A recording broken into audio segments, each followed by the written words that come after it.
Hello. It's been 2 weeks since we shared the first video about what happened in Theodore's accident and how we're finding solace in our gratitude. And we've been hearing from a lot of you about the impact that video has made. I know that it's been seen like over 11,000 times, and so we just felt like we needed to share another video and kind of update you all on where we're at right now. I know that I'm continuing to find solace in that knowing Theodore is in a safe place and he's not in any pain. That's given me a lot of comfort. And I'm continuing to find solace in knowing that Theodore's death is being used for God's glory.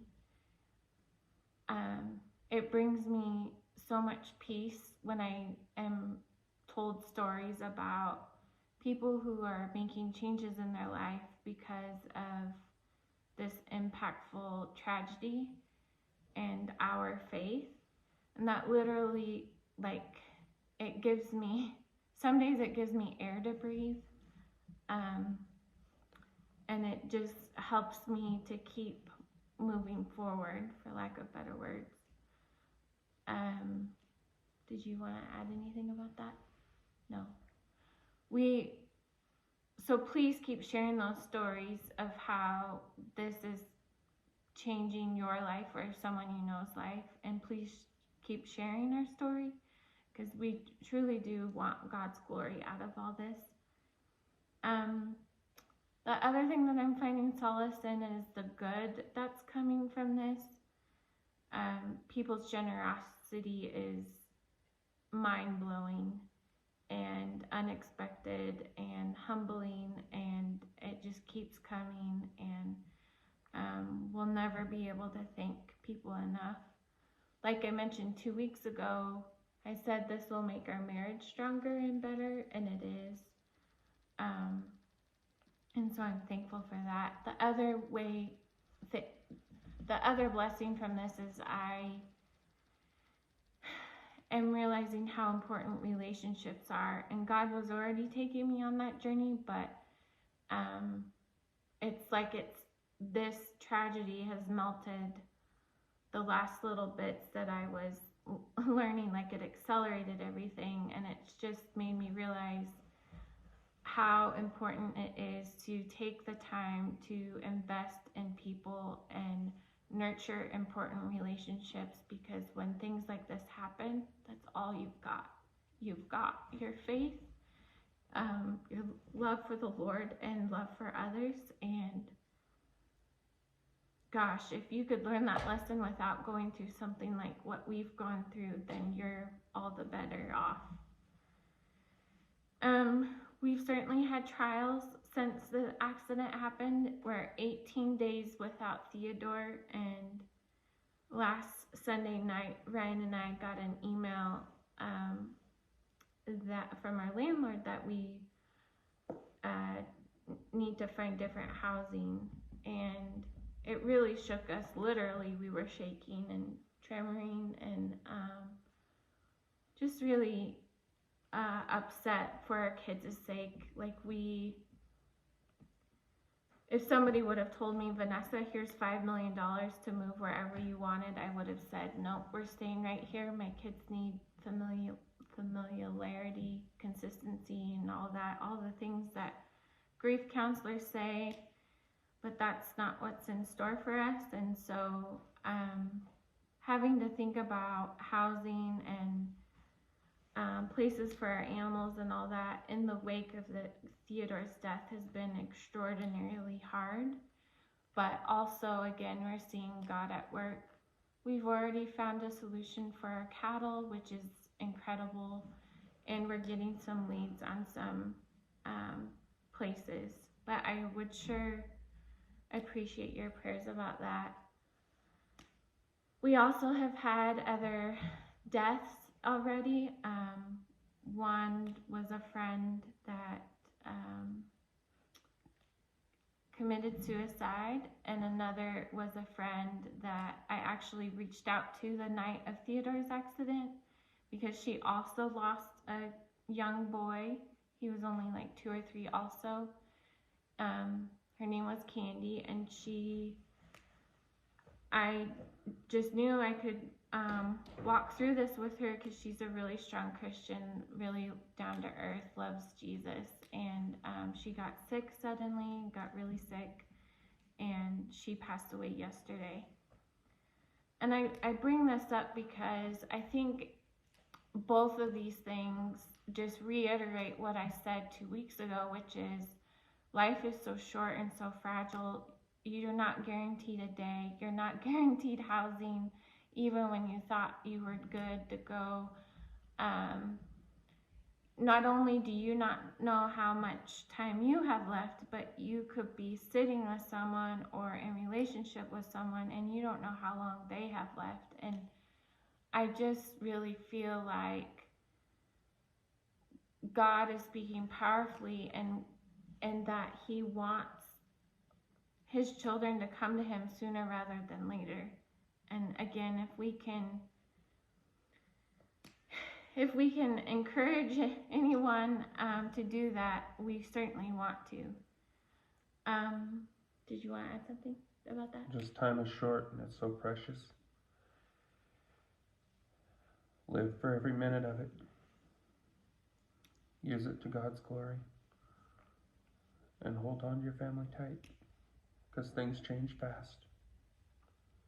And you just gotta stay focused on God, because He doesn't change and He stays there for us. He's the one constant.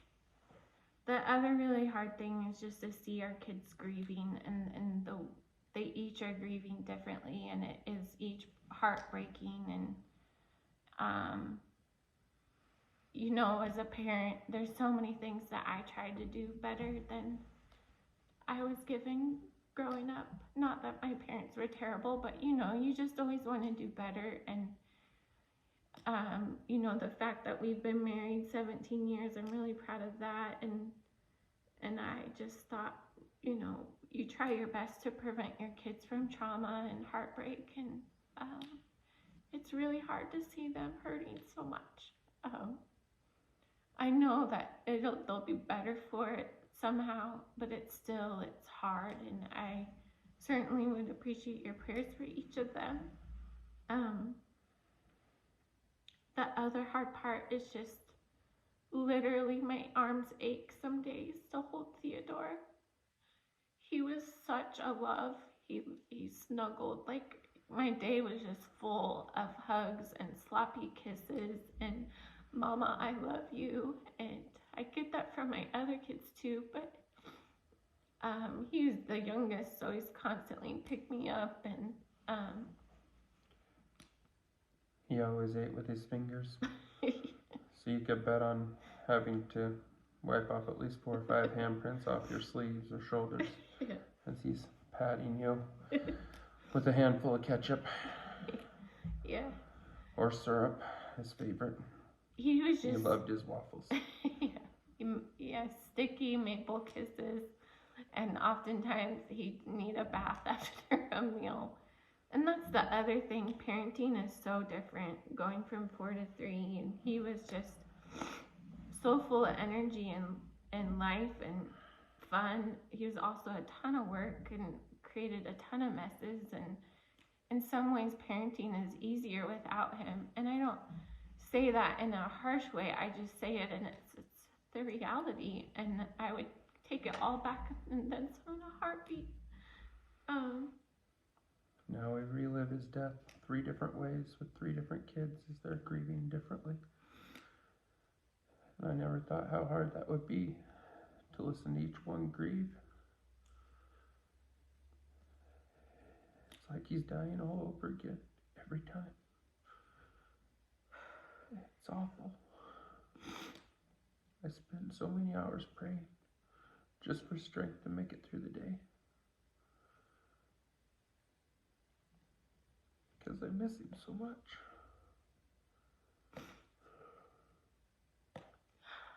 The thing that I've been like ruminating on recently is, the Bible talks about a childlike faith. Theodore did not have a worry or a care in the world. I mean, to a fault, really. He was fearless, and he was very wild and free, and it's what made him such a beautiful little boy. And I just have been ruminating on, like, he knew his mama and daddy were going to take care of him. He knew that we loved him. He knew that Jesus loved him. He knew his siblings loved him. And he didn't worry about where his next meal was going to come from, or if he's going to stay warm, or if, what was on the day's agenda, or what was coming tomorrow. He just lived in the moment. And I want to be like that. I want to trust God like Theo trusted us. And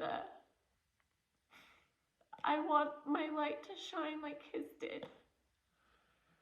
And I don't ever want anybody to forget him,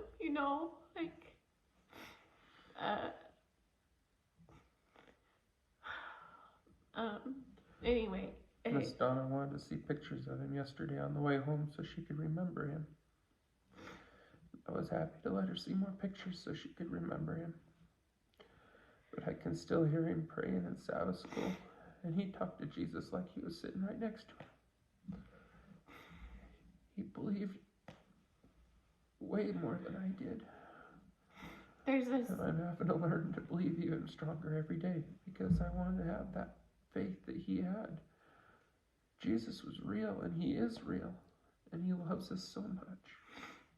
There's a couple of songs that have been really helpful. One is Heaven is the Face by Stephen Curtis Chapman, and I've kind of altered the lyrics a little bit to fit Theo, and that really got me through the first probably 10 days. And then lately the song 3-Year-Old by Eric Church, it fits Theo really well.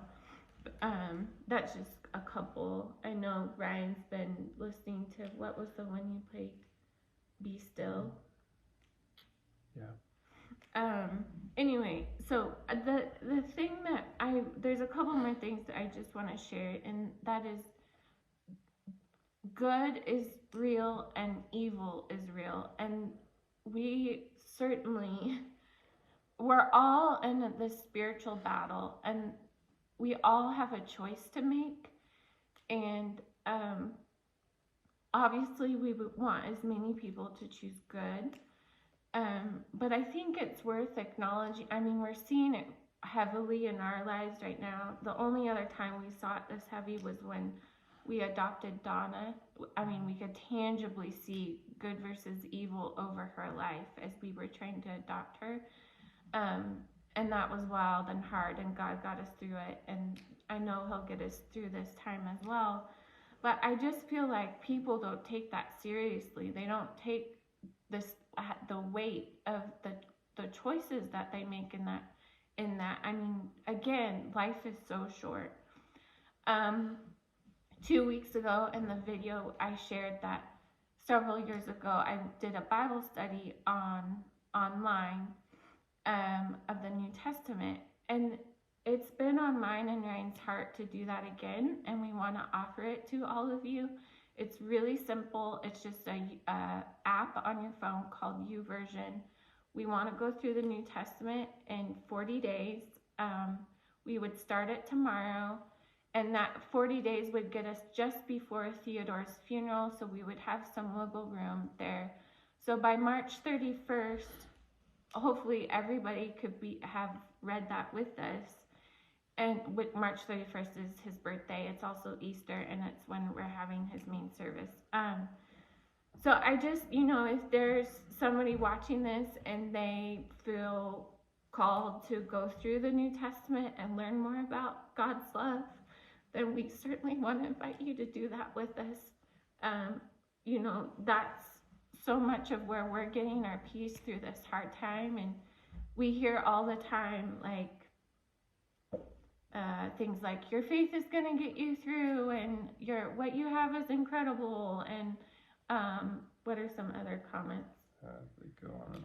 go on, and we're just like, yeah, that's true, but that's also all that we have. Like, that's what we're clinging to. And we want that for everyone. And we certainly want that for someone before they go through something horrific like we are. So anyway, again, we want to invite you all to join us on a Bible study. It's online. It's an app on your phone. You just let us know if you're interested, and I can send you the link. I can maybe even post the link. That might be easier. But maybe just comment, and I will do my best to send you the link. And hopefully we can study God's Word together. And it assigns you chapters for each day, and then you comment. Just one sentence is great. Like, I thought this verse spoke to me in this way, or read it, or you could put emoji. You don't even have to comment, but that's how we did it before. We put a little something. It is a time commitment. It does allow for at least one rest day every week. If you get behind, that's no big deal. If you get ahead, that's fine too. And yeah, do you want to say anything else?